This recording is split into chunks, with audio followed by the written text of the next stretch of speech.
Hi, guys. So my name is Tammy Workman-Lopez, for those of you who do not know me.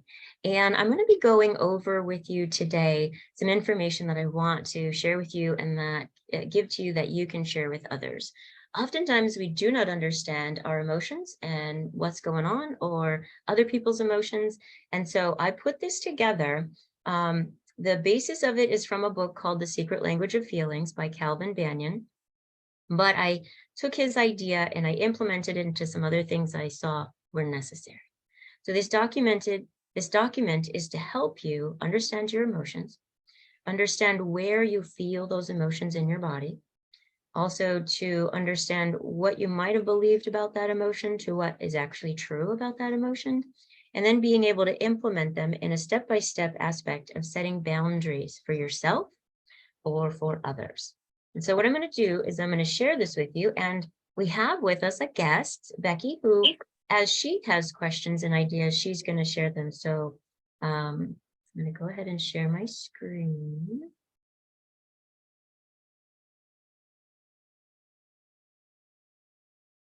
And as I do that, I want to welcome Miss Becky for being here with us. Yay. So welcome. Thank you. So first of all, I want you to know you can go to my website and get this yourself as well. So if you go to sparkshope.life, you'll see this pop up. You'll be able to fill it in. And the document is called Revive My Relationship Blueprint. Now it has another name. It's called also How to Set Boundaries Without Being a Butthole or an A-hole or being aggressive. I have many who say, I like a-hole better. I'm like, okay, but that's because that's what they relate to. That's how it feels. So here's what it looks like. And I'm going to walk through it with you with some ideas that Becky gave me. Because it just reminds, hey, this is what we all go through. Okay. All right. So first thing first, when I'm in a relationship with somebody, I don't know how to talk to them. I don't know how to reach out to them. They may have said or done something and you know, it wouldn't hurt to talk about it, but I feel stuck. So you might find yourself in a relationship like that, or you just might find yourself feeling anxious all the time, right? So I want you to pay attention to the emotion of fear when you're feeling anxious. I'm going to make this a little bit bigger. There you go.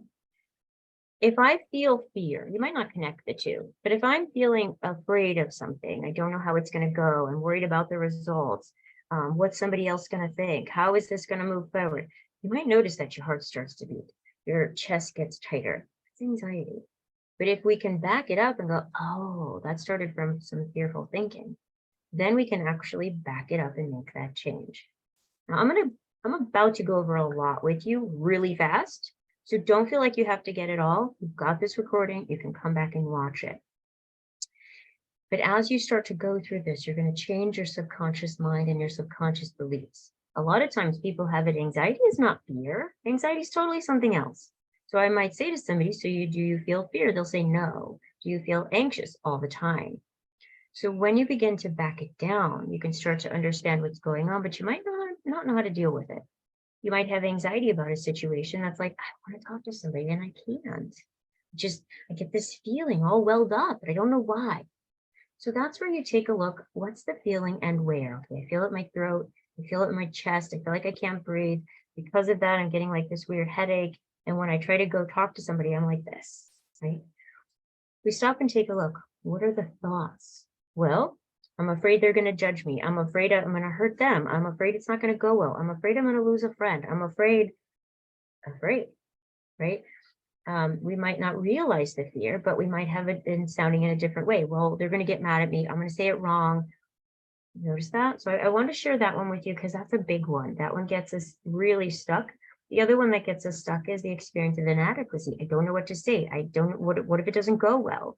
You know, what if they feel bad? All right, that's a good example. And just notice all those what ifs, you're making yourself feel high levels of anxiety and fear, high levels of overwhelming stress, high levels of what if it doesn't work out? Then I won't have my friend. It'll be really lonely and I'll be sad. And then I'll feel guilty. And I just feel so angry with myself that I can't get this together. And I'm so tired of feeling like this. Notice how you might feel all of that at once. That's so overwhelming, which throws you back through that. That throws you back into not feeling good enough. It throws you back into higher levels of anxiety, which may even stem into levels of panic. Because now your nervous system is just getting higher and higher and higher. Your blood pressure is increasing. You're breathing even less. Your throat's getting even tighter. Your shoulders are getting tighter. Your body can't function that way. And so as it's escalating, escalating, escalating, it reaches level 2 into frustration of, oh my gosh, frustration happens when you feel one of these. What I just shared with you, what seems to be a simple situation, is throwing every emotion here, every single one. And so not only are you feeling frustrated on one area, but you're feeling frustrated on multiple areas. That's enough to throw a body into anxiety and panic very quickly. So the body naturally, what God has given us, is this experience to calm it the heck down. Otherwise, we go into panic. The body goes into this experience. It's not meant for that. That is an experience of fight or flight or freeze, right? Oh, I've got to fight. No, I can't. I've got to freeze. Or then there's this other that a lot of us don't really hear much about. There's fight or flight. There's freeze. And then actually there's 4. Oh, I'm not thinking of the other one. But the one that most people don't hear about is fawn. And you're like, what's fawn? Fawn is like whatever you need, whatever you need, whatever you want, whatever. I'll say whatever you want. I'll do whatever you want to make it okay. And so fight, flight. Oh, that's it. Yeah, fight, flight, freeze, or fawn. I was saying them. And so the idea, we often will describe our feelings as frustrated.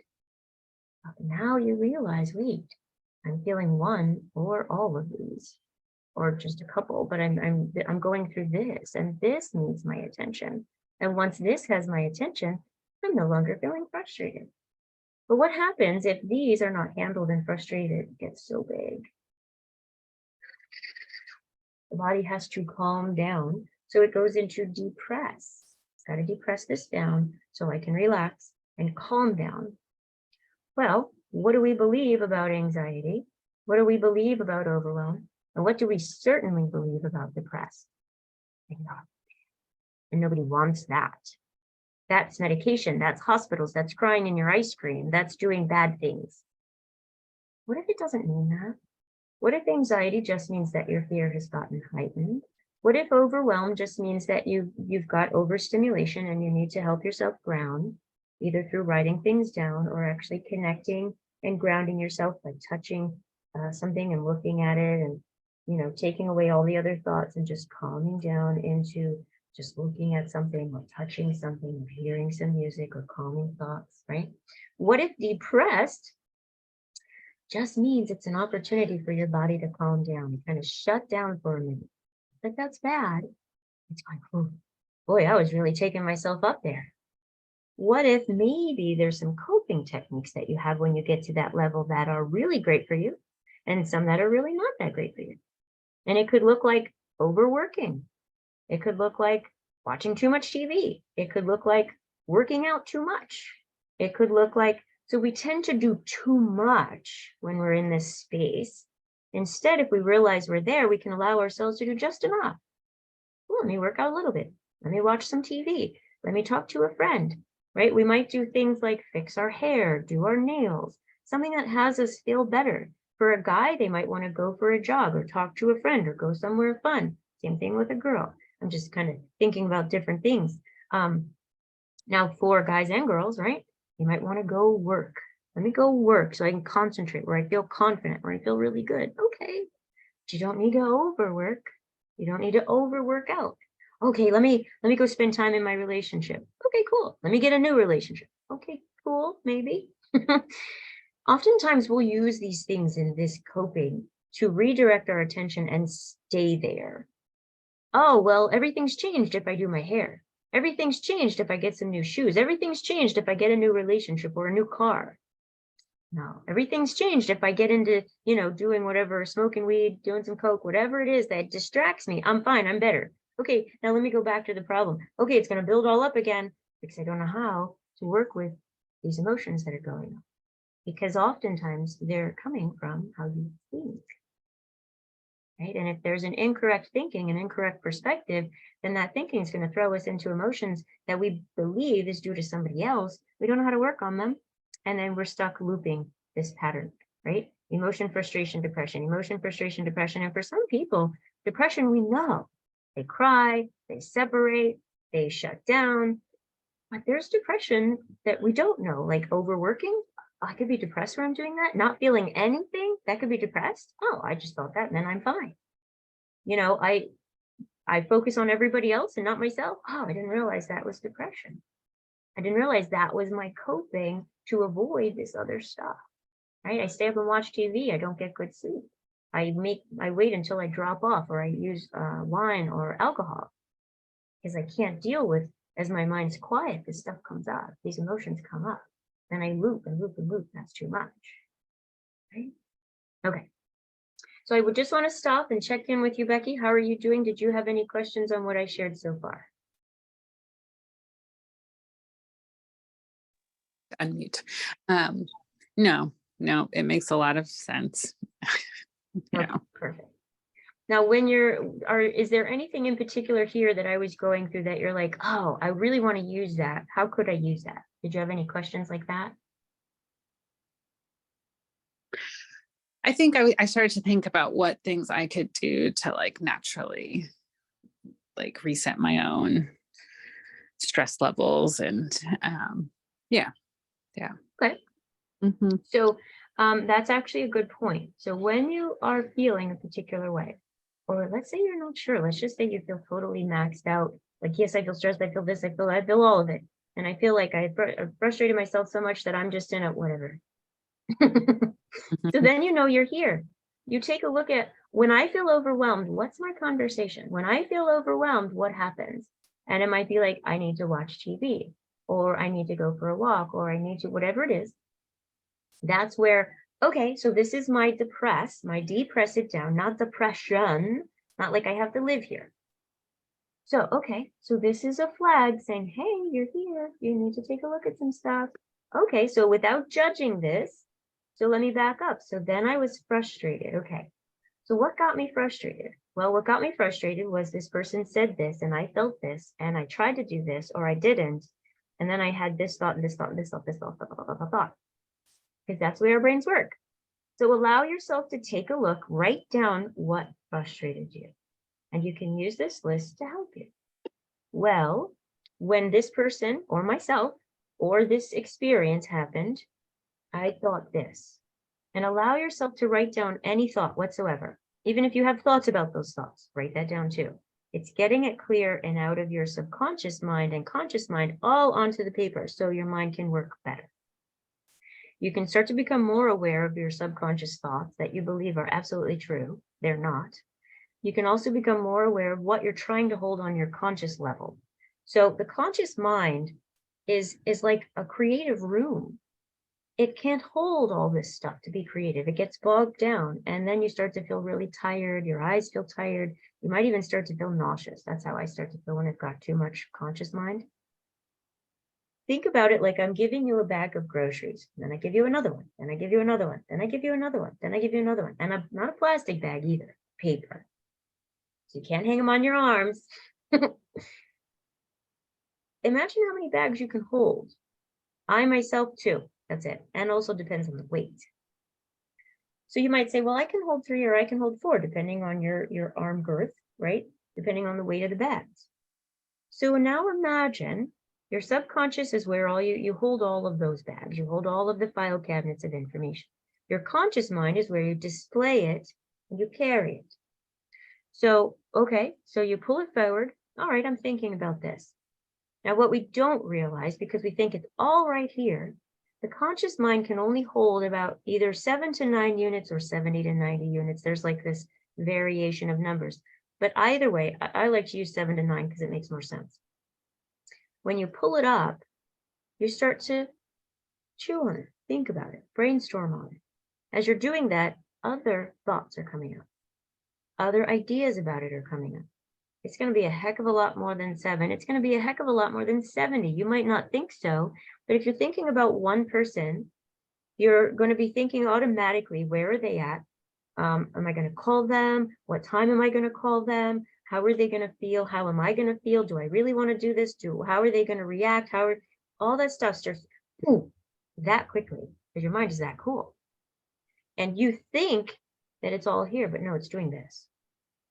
You're thinking about this and then that, and then this, and then that, and okay, and then that's going back, and then that's, and then there's this, and then there's that, and then there's this, and before you've even written a thing down, you're done.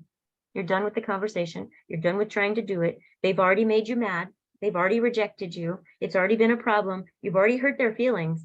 I'm not doing this. If you just notice what I just did, I went through this whole loop and did nothing except freak myself out through all these emotions again. And just to give you an idea, as you check in, okay, what am I feeling? Just by practicing that, I don't even have a real person, but I'm imagining this scenario. I felt tired of the situation. I felt angry with myself. I felt guilty for possibly hurting them. I felt guilty for not getting it right. I felt sad because now I'm creating separation. I feel lonely because there's real separation. I feel inadequacy because I'm going to mess it up. I feel totally stressed out because my body, I'll tell you in a second, and this has moved into anxiety, a bit of panic, like I feel like my body's super tight and I'm not breathing really well, which already frustration is created. I'm giving up. I'm stepping into depressing it off. I'm not even trying it. It's off the table. One hand, that is so super cool on how our mind is. On the other hand, can you feel all that? So what about you, Becky, when you go through that process, did you notice the same thing? Oh yeah. Yeah, I definitely in my body. And I think the way you talked about it, this like how quickly all of those things emerge when thinking about like a thing I'm avoiding. Because I know even for writing, sometimes I feel like I don't even want to put things down on paper. And I didn't have a lot of clarity of why I was avoiding even that. Mm-hmm. But yeah, the way I aimed it all, I'm like, oh, okay, that is what's happening even for that process. And yeah, I have trust that once I do start with the writing, even expressing, there's value that comes out of it. But it's just nice to kind of know that now. Yes, yes, Yeah. yes. And there's probably some thoughts about that too. Like and this is totally understandable, but here's the safe part. You're learning how to deal with it now.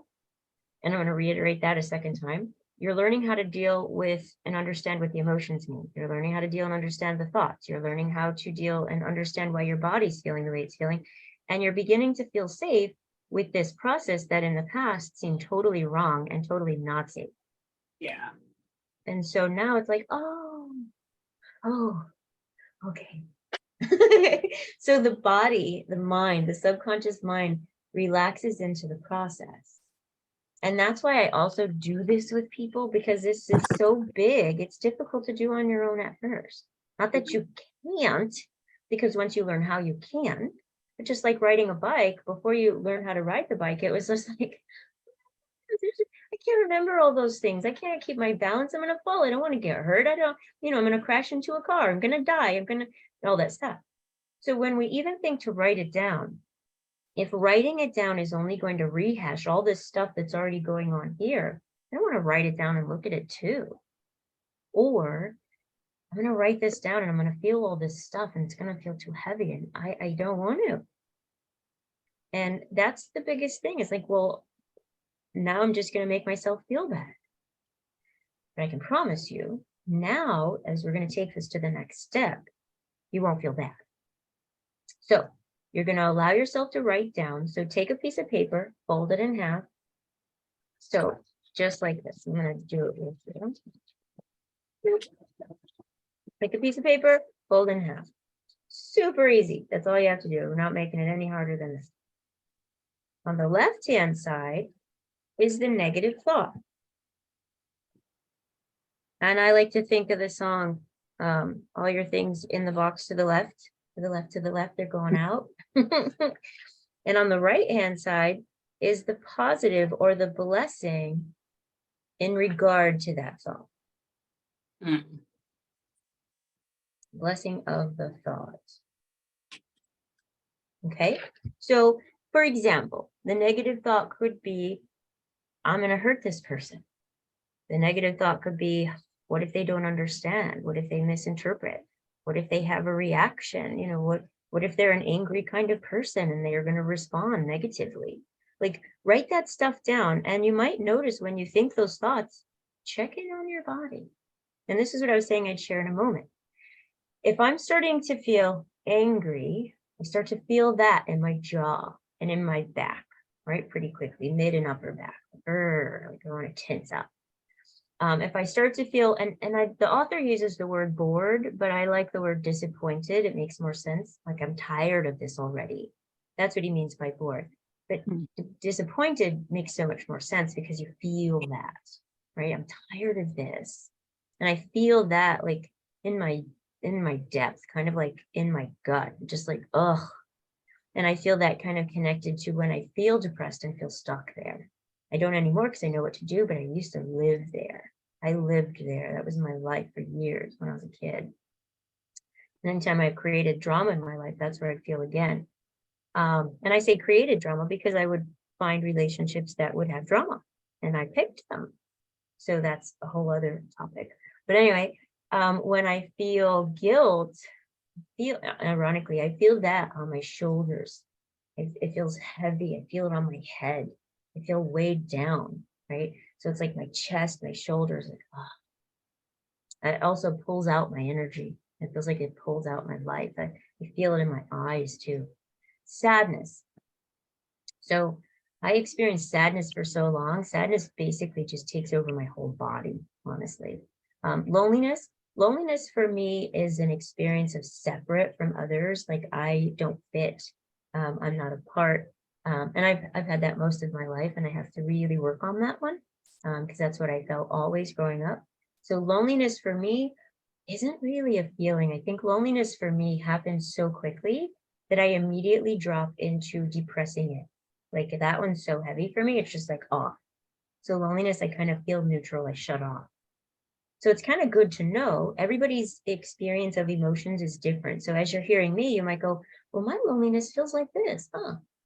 So check in and realize everyone's feels different, and it may feel in a different place. I had a client who felt something in their pinky. I've never felt anything in my pinky. But they would feel stress and they would feel inadequacy in their pinky. It was so cool. I mean, not for them per se, because they didn't know what to do with it, but once they knew what to do with it, it was cool for them too. It was really cool. I've had people feel stuff in their toes. I've never felt anything but temperature in my toes. So inadequacy. Inadequacy has been a big one for me. That runs close with sadness and loneliness. So inadequacy for me feels like my lungs being squeezed and my torso being squeezed. I don't feel it so much in my stomach per se, but I feel it to my diaphragm.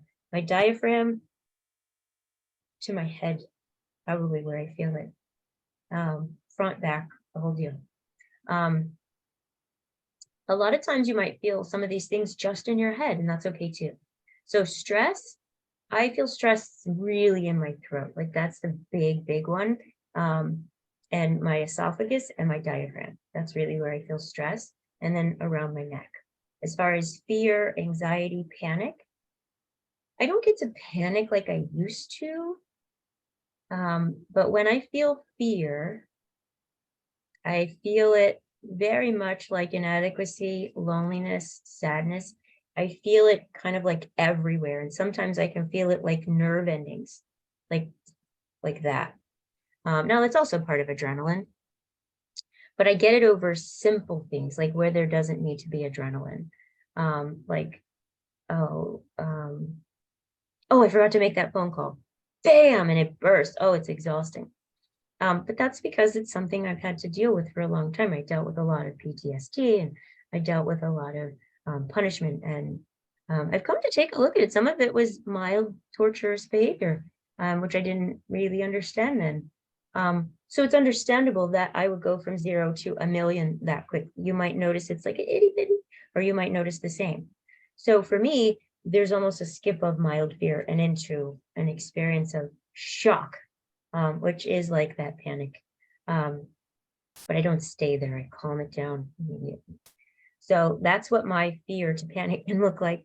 But for other people, and for me, for other things, I can feel the fear, and then it builds, and then I can stop it. or it shoots from, fear to anxiety really quickly, or slowly goes fear to anxiety. But when I do get to anxiety, it's everything that I felt gets tighter and like more pressure and more, it loops. So the feeling creates more of itself, right? And so that's where, if I start to feel it in my teeth, I know I've gotten too far and I have to really calm things down. Even interestingly, talking about these feelings, I feel them. So I'm gonna take a deep breath.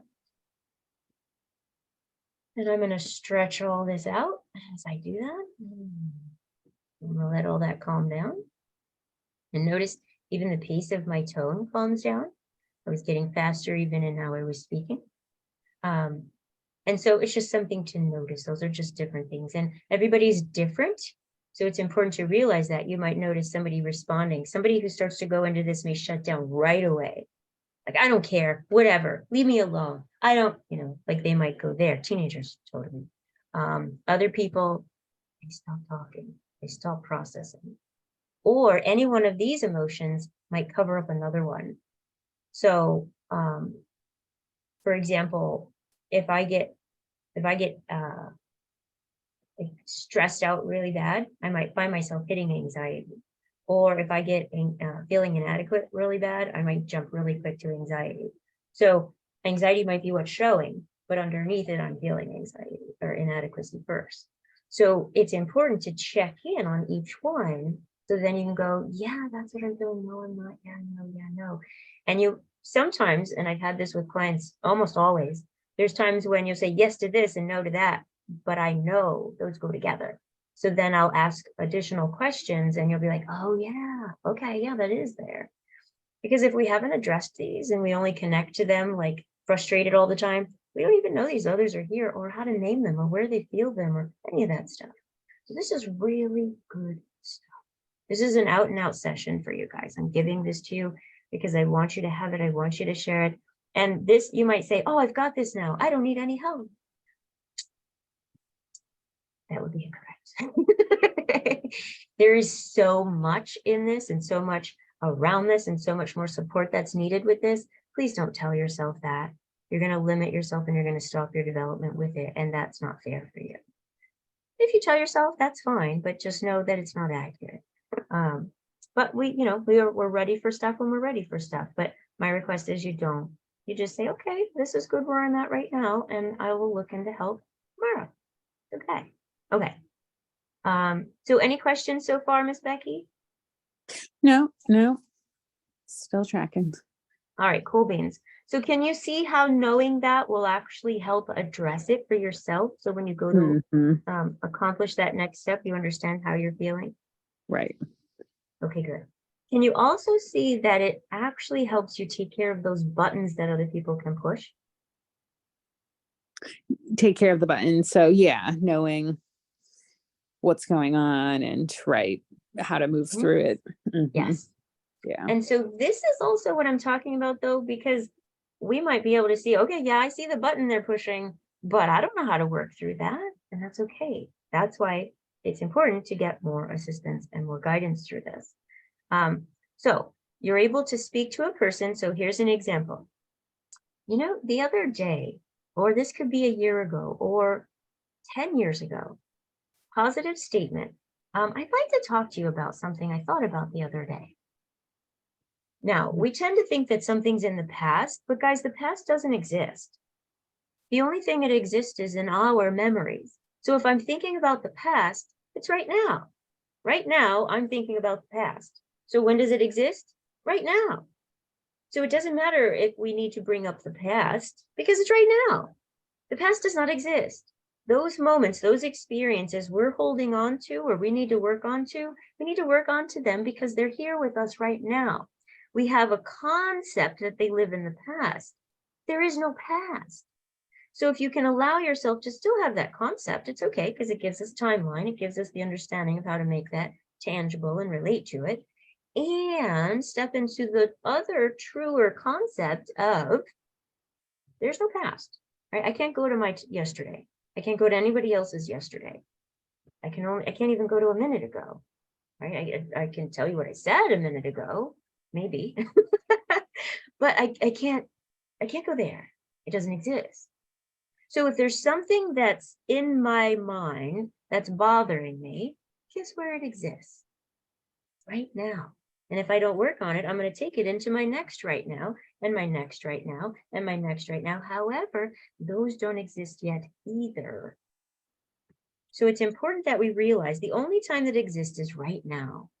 It'll also help us relate to ourselves better. It'll help us to relate to each other better, right? Like, I'm not really worried about the past. I'm connected to, I feel a particular way about this, and I bet you'd like me to talk to you about it. That's it. Positive statement. And it could be any kind of positive statement. That's just a reminder to remind me to keep on my tasks. When we allow ourselves to be able to address something with someone, if we have our intention in mind, like, hey, Becky, I want to talk to you about something. I love you so much, and it's really been bugging me, and I know you would want me to talk to you about it. But my feelings of inadequacy, my fears of if I say it wrong, and I'm thinking about this list that I shared with you guys. My anxiety's been kind of high, and so every time I think about it, I shut it down. And so that's why I haven't talked to you about it before. Now, what I just did is I said a positive statement. I kind of mentioned about something that they said, but not specifically yet. I mentioned why I haven't said it by sharing what I thought and what I felt. I'm giving myself room to say why I didn't bring it up if it's been a long time, because then they might be going, well, why the heck are you bringing this up now? You mean you left that there this whole time? And that's going to be a normal response for a brain, because a brain starts to analyze and try to figure stuff out. So if we take into account, I'm afraid of what they're going to say, I'm afraid of how they're going to react, I'm afraid because I waited too long, the blessing or the positive of that is to let's think about it. What are the ways we can kind of prevent their mind from thinking those thoughts by already answering those questions? And so those negative thoughts come up for a reason, because we already know how a human brain works. A human brain's going to ask those questions. And it might get defensive because it might feel like we're attacking. But if we bring this new information, there's no attack at all. There's just understanding. And if they understand that I'm feeling anxiety every time I want to bring that up, then it's because of my own inadequacy thinking. They're going to realize it has nothing to do with me being afraid of talking to them. Not really, because I made up that they might be upset with me. I made up that I might hurt them. They didn't think that. So when I share with them the truth of my thoughts and my real emotion, they're going to understand I've been so scared, not because of them, but because I've been scaring myself. I've been creating anxious thoughts, which have had me in fear of messing up our friendship. And I value our friendship so much that I didn't want to do that. And it also means the truth of the matter is, because I'm living in this experience of guilt and I was angry with myself, I was just getting so tired every time I tried to think about it that I just dropped it. And instead, I went into trying to cope and shut it down, telling myself, I need to deal with this, right? Religion has told me if somebody bothers me, I just need to forgive and forget. So I had an incorrect thought to say forgive and forget without talking about it and without setting a boundary. Like, hey, when you said that, that really hurt my feelings, but I didn't know how to address it. And I'm sorry that it took me so long. I don't want you to think it had anything to do with you. It had to do with me making up that I would hurt you and I would say the wrong thing. Now, what we often will do is instead we'll go to a person and say, you remember 20 years ago when you said this thing? Yeah, that really hurt my feelings, and I need you to know that. And I hope that you don't do it again. What do you think? Whoa. What do you think they're gonna feel then? They're gonna feel attacked. They're gonna feel guilty. They're gonna feel like, I don't know how to respond to this. They're gonna feel separate from you and probably sad that they did something to hurt you. And they're going to go into defense mode because they feel like, what the heck? 20 years ago, 10 years ago, a week ago, some people, they move on. And so then they're going to think, oh, you've been holding this against me this whole time. But if instead you do it the first way I shared with you, like I said, this is why we need support, because we don't know how to do it. And there's a way. There's several ways. I can give you 10 different varieties of that based on what you share with me, they might think or they might say. So then when you go to talk to them, you have all of these ideas, all of these role plays, all of these experiences. And the first and foremost, sharing what you feel and what you think and why you were afraid to bring it up. So they realize this isn't about them. This is what you thought might happen because of them, but it isn't really about them. It was about your fears and your inadequacies, and you're shutting yourself down, going through this process. And now you've taught them a brand new process they didn't understand they would have gone through if you had addressed it first.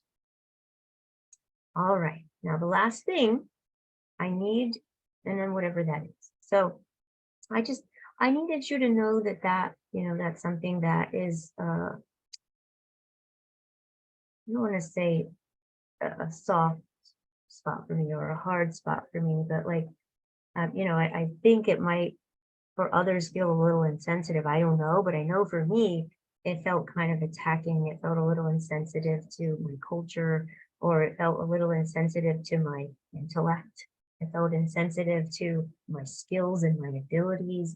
It felt, just harsh or blunt, or the tone or whatever it is. It's being able to share with that person what it felt like for you. I need you to know that, because we think people are supposed to read our minds.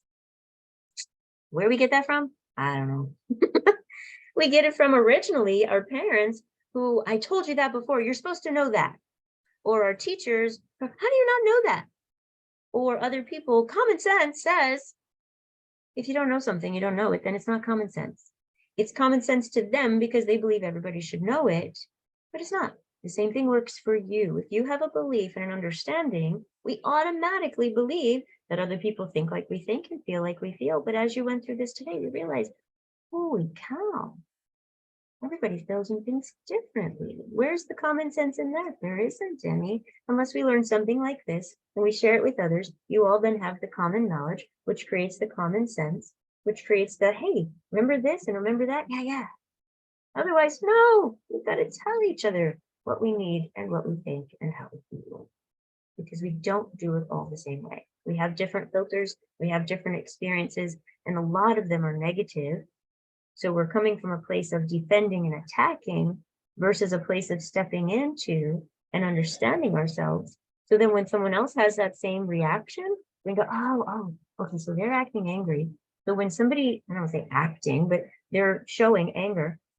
So I know now when someone's showing anger, they think I'm being unjust and unfair. So let me check in.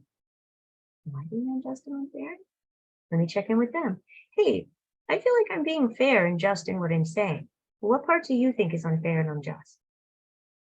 They're going to be like, what? Oh, well, I think you're being unfair about this. You are now helping them tap into their anger. What do they need? You're helping them through that process as you understand. If somebody's feeling guilty, like, oh man, I feel so guilty. Don't feel guilty. Guilt is there if you've hurt somebody. You haven't hurt me. Like, don't do that to yourself. If you're doing that to yourself and you haven't hurt somebody, you're beating yourself up with it. Check it. Good stuff, right? I love this stuff, guys. It's life-changing. It's miraculous. It's what God intended us for us to know, but we're not taught. And I say that because God gave us our emotions. He gave us our thinking. He gave us our brain. He gave us our ability to relate. We're not taught how to do that. And then finally, and I say finally, these can go in cycles. It's not like it's going to just go like this and just go like that. Just, you might pop up and down into these things, but you want to make sure you get their thoughts. And it's good to check in sometimes and say, what do you hear me saying? Because you'll catch what their filters are when you hear how they hear. Oh, well, you said this. I didn't. So instead of saying that to them, you can say, okay, so I hear you saying, you hear me saying this, and this. Yeah, okay. But what I said was this, and this. Can you see the difference? No, they sound like the same thing to me. Oh, okay. So now you know where to go. You can hear where they're filtering from, and you know how to clarify. Or you can ask some questions to say, okay, so explain to me how this means this for you. And then you can get where they're coming from and then how to clarify. So there's the idea of understanding what they're hearing is so essential. I've had to stop clients before and say, I'm going to say this and tell me what you hear me saying. And they'll summarize. No, tell me what you hear me saying. And they'll summarize again. Okay. I'm going to ask you to do something. And I want you to tell me what I'm asking you to do. I have to break it down with that. I'm going to tell you something, and I want you to tell me word for word what I said. And then they say that. Okay, good.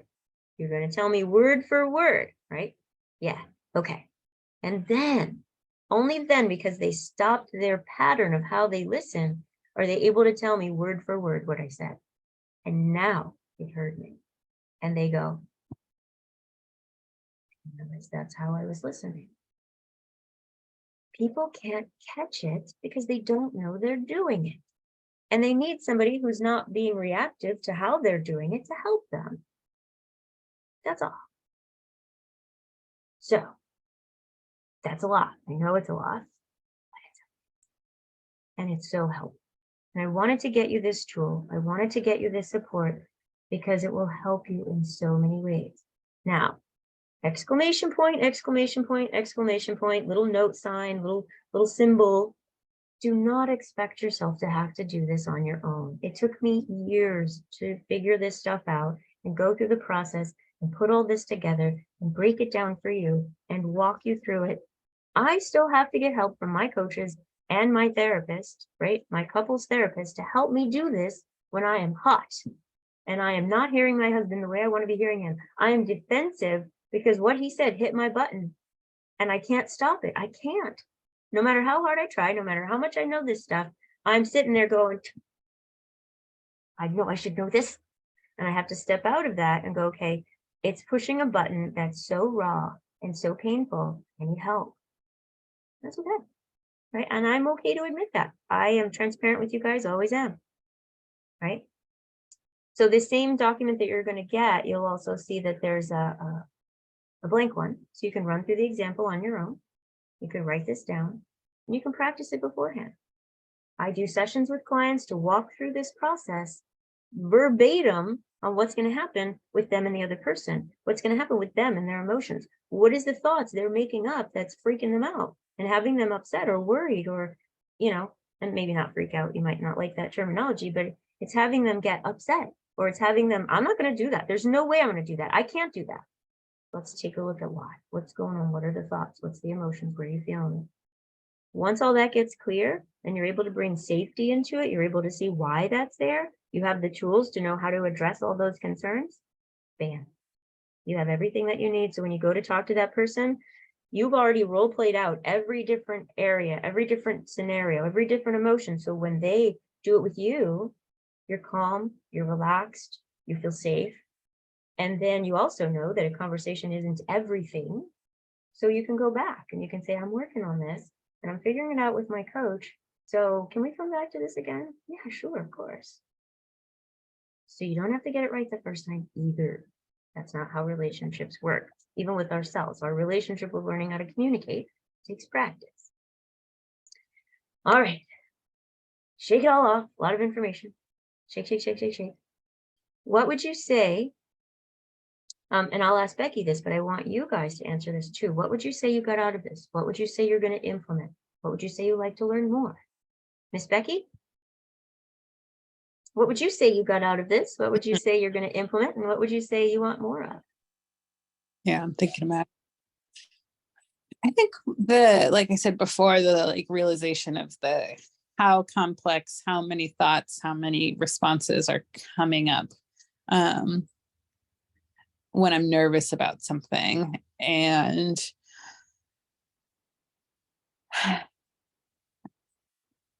I think some of the language you used around expressing that complexity for myself to another person does help clear up for them too, which I guess is what I'm nervous about, right? I'm nervous about what the other person will hear and how they'll Mhm. take it. Yeah. So kind of just, right, getting clear myself and having a way to express it to someone else and having some, well, yeah, I was going to say faith, but there's like Mhm. so many more specific things to like actually focus on that it feels much more like, yeah, I can trust Yes. because it's not just a wild open space. There's more clarity and more like ability to connect through these specific things that are being expressed. Beautiful. I love that. So faith, trust, clarity, ability, connect. Mm-hmm. Yeah.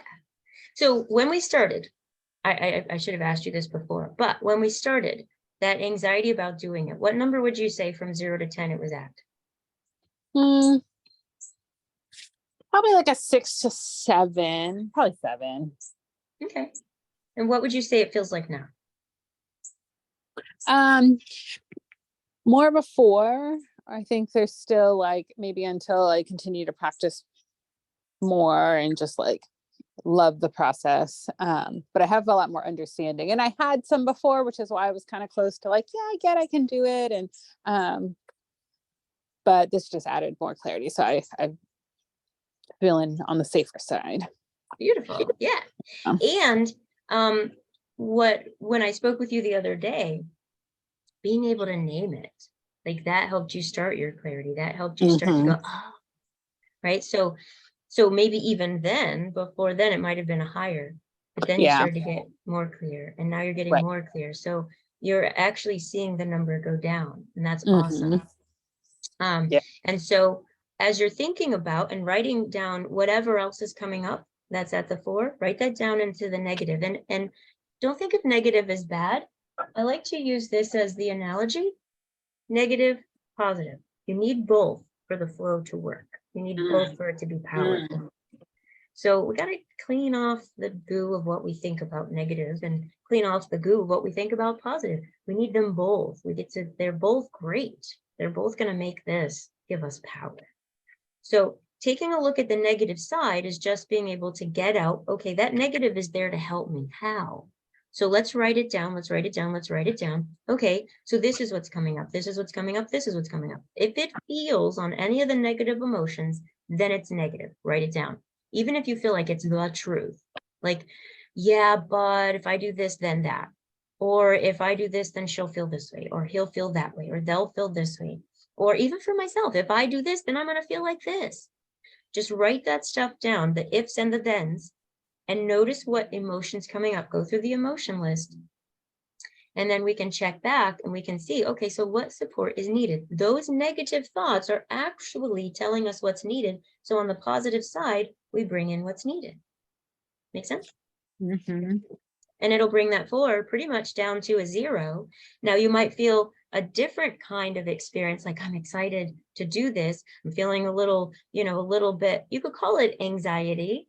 But it could be more like, oh, I'm like, that's the adrenaline, right? So it's moving from angst, it's moving from inadequacy, it's moving from anxiety of, oh, this is going to be awful, to this is going to be really good. And no matter what, it's going to be okay because I'm going to come back to intention. And I love her and she loves me, or I love him and he loves me, or I love myself and I'm going to figure out what I need. So I'm just using examples based on whatever it is we're addressing. So then it can bring it to a 0, and that adrenaline we feel could just be excitement instead. Now, for me, I can call something excited, but I know I have a core that runs in fear. And so I could say, well, yep, there's some of that anxiety there. I am afraid of that. But that fear is reminding me, remind yourself you've got this. Remind yourself you're going to do a great job. Remind yourself your friend loves you and you love them and it's going to be okay. So that, even though that can come across as a negative, as soon as it comes, it's going to remind me to step into the other because I've created an anchoring process. This reminds me of that. Instead of this reminds me, oh God, I'm afraid, and it gets worse. Instead, it uplifts me.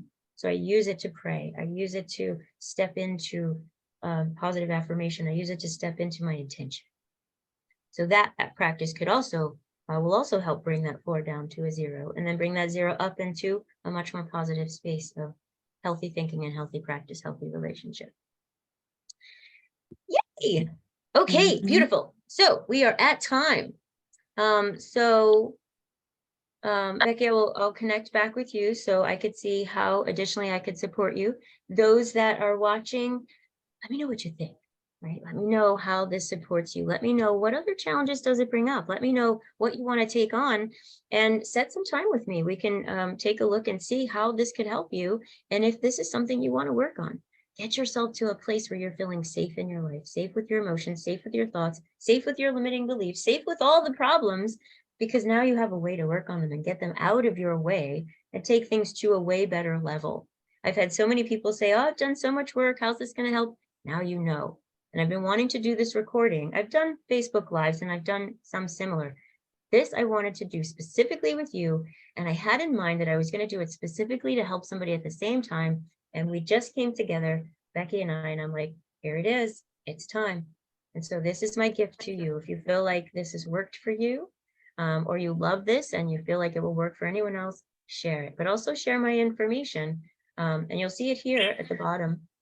You'll see my website and you'll see my phone number. You can text me, you can message me.